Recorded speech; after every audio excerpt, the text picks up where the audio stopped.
नमस्कार, स्वागत है एक नई वीडियो में। आज हम बात करेंगे अदानी विलमार की और कोशिश करेंगे कि जानने की कि फंडामेंटली थोड़ा-सा और टेक्निकली क्या पकड़ा है इसमें। देखिए हाल-फिलहाल में अदानी विलमार में काफ़ी मूवमेंट आई है, तो देखना बनता भी है कि क्या बन रहा है इसमें। तो सबसे पहले देख कंपनी का ओवरव्यू देख लेते हैं।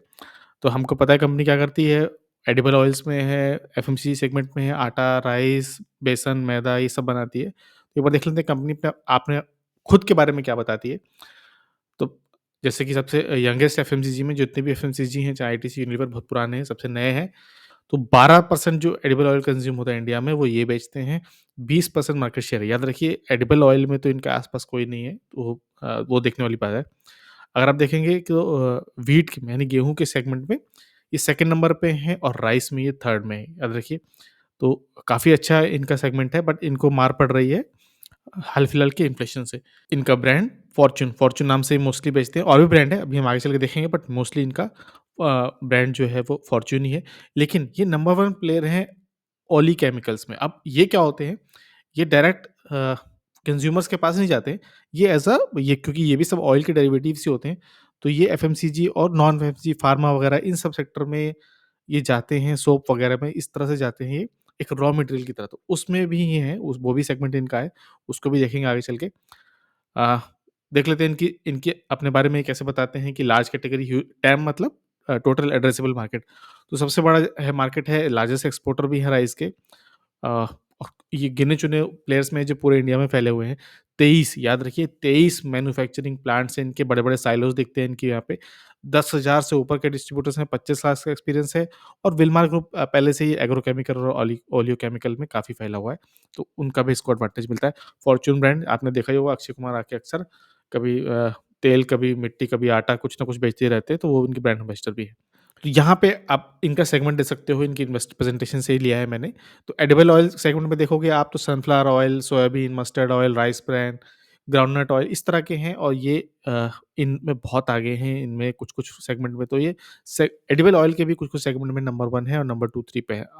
बहुत ही अच्छा ब्रांड है, अगर आपने यूज़ किया तो ज़रूर आपको पता होगा। फूड एफएमसीजी में देख लेते हैं, जहाँ आटा, सूजी, मैदा, सोया, बेसन वगैरह और चीनी वगैरह है, तो यहाँ पे भी फूड एफएमसीजी सेगमेंट में आता है। यहाँ पे जो रेवेन्यू है, वो देखोगे आपकी एफआई 23 की देखते हैं कि 4,000 करोड़ के आसपास है, लेकिन एडिबल ऑयल में आप देखोगे तो 46,000 की है, तो वहाँ वही इनका मेन प्लेयर है, वही इनका है। और लास्ट में आप देख रहे हो इंडस्ट्रियल एसेंशियल्स, ये क्या है? ये एक ऑयल के डेरिवेटिव्स वगैरह पहुँचाते हैं, जो एप्लीकेंट्स में यूज़ होते हैं, कैस्टर ऑयल वगैरह, stearic acid, soap noodles, fatty acids वगैरह होते हैं। अब एप्लीकेशन कहाँ है इनकी, फार्मा में है, पॉलीमर में है, पेट्रोकेमिकल में है, लुब्रिकेंट में है, एग्रोकेमिकल, पेंट कोटिंग्स, इन सब में है। तो ये भी एक इनका इम्पोर्टेंट सेगमेंट है, और यहाँ का आप रेवेन्यू देखोगे ना तो 8,000 करोड़ है। तो फूड एफएमसीजी से भी ज़्यादा सेगमेंट है, रेवेन्यू जनरेट करता है ये। तो भले ही हम इसको बहुत बड़े नहीं देखते, एफएमसीजी में ले लेते हैं, बट ये भी इनका एक काफ़ी बड़ा सेगमेंट है। इसके अलावा ये एक चार्ट है जो आपको ध्यान देने वाली बात है। अगर आप एफवाई 23 में देखोगे, तो सबसे पहले लेफ्ट साइड में वॉल्यूम देखते हैं, तो 61% था और वो बढ़ के 62% हो चुका है। याद रखिए एडिबल ऑयल का जो वॉल्यूम है, वॉल्यूम मतलब कितने वो बेच रहे हैं, कितना ऑयल वो बेच रहे हैं। लेकिन अगर आप राइट साइड में देखोगे वैल्यू, तो वो 79% से घट के 76% पर आ गया। तो जहाँ वॉल्यूम बढ़ रहा है, वहाँ वैल्यू घट रहा है, यानी कि इनके मार्जिन्स पे इफ़ेक्ट पड़ा है। अगर आप फूड एफएमसीजी ऑरेंज में जो आप देख रहे हो, वॉल्यूम देखोगे 16% से बढ़ के 17% पे हो गया, लेकिन वैल्यू देखिए 7% से बढ़ के 10% पे हो गया है। वॉल्यूम आप देखिए 23 से घट के 21% पे हो गया है। वैल्यू देखिए तो बराबर है, 14 से 14% पर ही है, तो यहाँ पर इन्होंने अपनी मार्जिन्स वगैरह बचा के रखे हैं। सेल्स वॉल्यूम आप देख रहे हो कि लगातार बढ़ते जा रहे हैं, 7% का इंक्रीमेंट दिख रहा है ऑपरेटिंग रेवेन्यू में, 15% का इंक्रीमेंट दिख रहा है। अब इसमें यहाँ पर हम देख लेते हैं कि कुछ कहाँ-कहाँ इनकी लीडरशिप है, जो भी हम डिस्कस करते हैं। तो सोयाबीन ऑयल में नंबर 1 है, राइस ब्रान में नंबर 1 है, मस्टर्ड ऑयल में नंबर 1 है, पाम ऑयल में आप देखिए नंबर 2 है, ग्राउंड नट ऑयल में नंबर 2 है। तो जिस तरह से इंडिया का मिडिल क्लास मार्केट और मिडिल क्लास जो है वो इंक्रीज़ होता जा रहा है, बढ़ता जा रहा है, उनकी कैपेसिटी बढ़ती जा रही है, तो ब्रांडेड एडिबल ऑयल से ही इनकी एक्सपेक्टेशन है कि आएगा, और वो उस तरह की ग्रोथ दिख भी रही है। हाल-फिलहाल में इनको प्रेशर ज़रूर पड़ा है, लेकिन आगे चल के इम्प्रूवमेंट देख रहे हैं। इसके बाद अगर हम इनका देखें, एडब्ल्यूएल का शेयर देखिए, हम 12% पहले डिस्कस कर चुके हैं, एडिबल ऑयल है। लेकिन जो बाकी है व्हीट, राइस उसमें लेस देन 1% है, ये जब ये बढ़ाएँगे तब पता चलेगा और इनके पास एडवांटेज भी है। देखिए डिस्ट्रीब्यूशन अच्छा है अपने इनके पास खुद के पोर्ट्स हैं, ट्रांसफर, लॉजिस्टिक्स सब अच्छा है और विलमार का भी सपोर्ट है तो सोर्सिंग भी अच्छी मिलेगी इनको, तो इस चीज़ का एडवांटेज इनके पास। अगर आप ब्रांड देख लेते हैं तो फॉर्च्यून नंबर 1 ब्रांड है, 20,000 करोड़ से भी ऊपर का है। अ, चाहे वो ऑयल सेगमेंट हो, चाहे वो पैकेज्ड फूड हो जहाँ आप वो लेते हो और अक्षय कुमार तो इनकी ऐड करते ही रहते हैं। अब क्विकली जंप कर जाते हैं स्क्रीनर पे देखते हैं क्या दिक्कत है 50,000 करोड़ का मार्केट है, करंट प्राइस 390 है। देखिए फ्राइडे को यानी कि 23 फरवरी को ये 8% से ऊपर क्लोज़ हुआ है, तो एक अच्छा जंप आया था इसमें। लेकिन यहाँ पे हमको ध्यान देने वाली बात क्या है कि करंट प्राइस 390 है और स्टॉक पी देखिए आप 367 का है। अ, इंडस्ट्री पी आप देखोगे तो 21 का है लेकिन स्टॉक पी 360 का है। अब पी क्या होता है price to earning per share होता है लेकिन ईपीएस देखिए आप 0.65 ऐसा नहीं है कि स्टॉक का प्राइस बढ़ रहा है ईपीएस भी बढ़ रहा है नहीं, स्टॉक प्राइस की अर्निंग नहीं बढ़ रही। अगर हम नीचे आए यहाँ पे, अगर हम यहाँ पीई रेशियो देखें यहाँ पे, तो आप इसका मीडियन पी रेशियो देखो 98.1 है।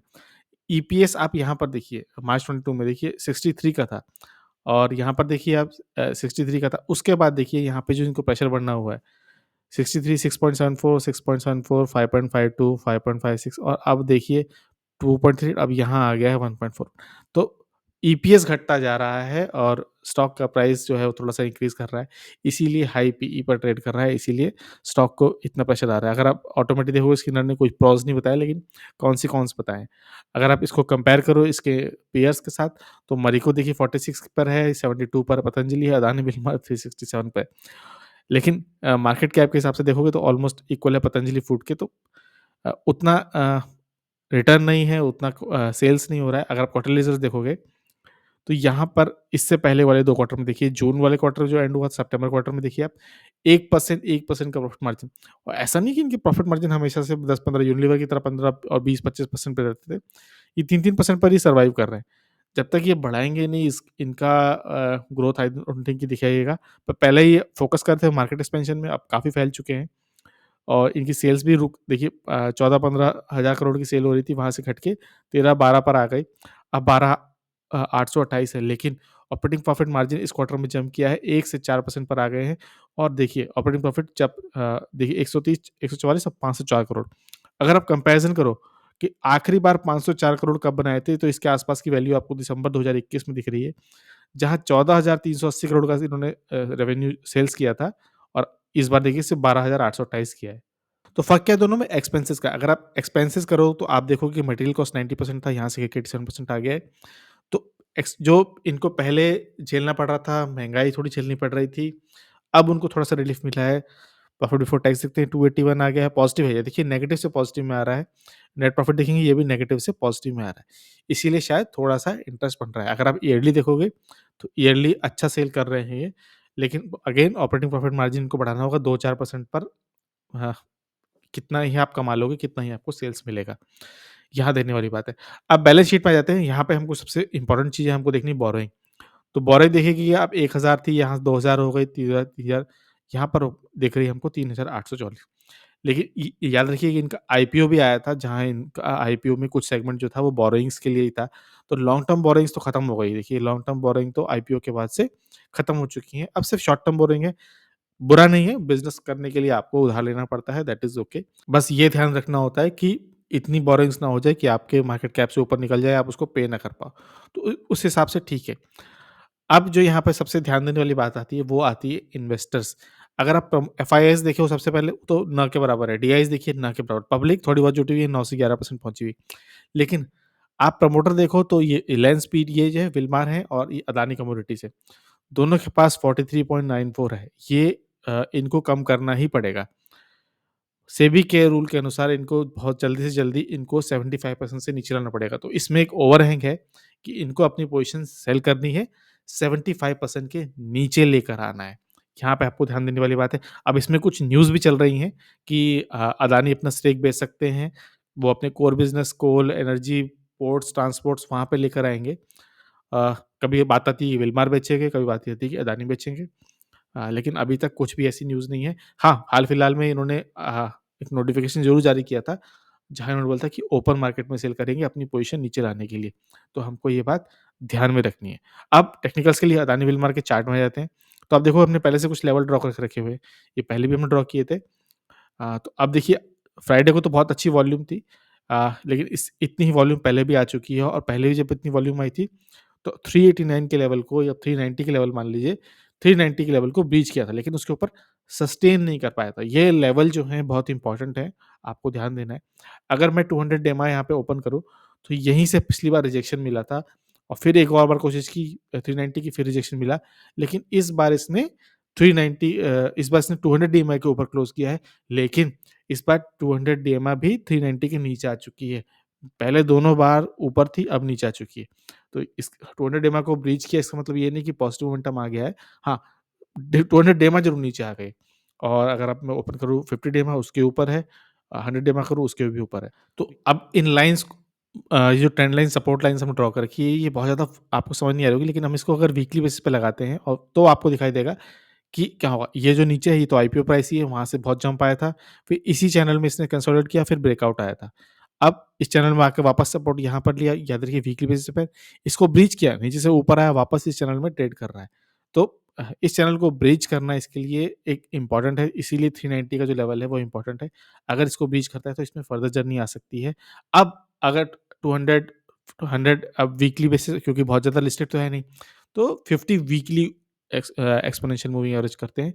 इसको देखेंगे तो इसके ये नीचे ही है और यहाँ पर भी नीचे था, अभी यहाँ पर भी रिजेक्शन आया, तो याद रखिए अभी भी पॉजिटिव मूवमेंट नहीं है। आइडियली जब 400 के ऊपर जाएगा, तब हम इसमें देखेंगे कि कैसा इंटरेस्ट बनता है। फ़ॉलो-अप इसमें आना बहुत ज़रूरी है, इसमें फ़ॉलो-अप नहीं आता है। ये इम्पोर्टेंट बात है कि एक स्पज मूवमेंट तो आ जाता है, लेकिन उसके बाद से तुरंत ही कंसोलिडेशन और रिजेक्शन हमको देखने को मिलता है। वैसे भी मार्केट में ओवरहैंग है कि हो सकता है कि इसमें अदानी विल्मर में से कोई अपना वो बेचे। अब एमएससीडी देख लेते हैं वीकली बेसिस पर, काफ़ी नीचे आने के बाद ऊपर है। आरएसआई देख लेते हैं, अभी भी ऊपर है, 60 के ऊपर नहीं पहुँचा, बट हाँ, एक अपवर्ड ट्रैजेक्टरी हमको क्लियरली दिख रही है। तो हमको क्या करना है, हमको वेट करना है 400 के ऊपर क्लोज़ करने का, उसके ऊपर जाए फिर करें। अगर आप यहाँ से देखो, आप इसको मान लीजिए L1, लो 1, अब आप देखो ये इसने हाई बनाया लेकिन फिर यहाँ पर नीचे आया, तो आप इसको मान लीजिए L2, तो इसने हायर लो बनाया है।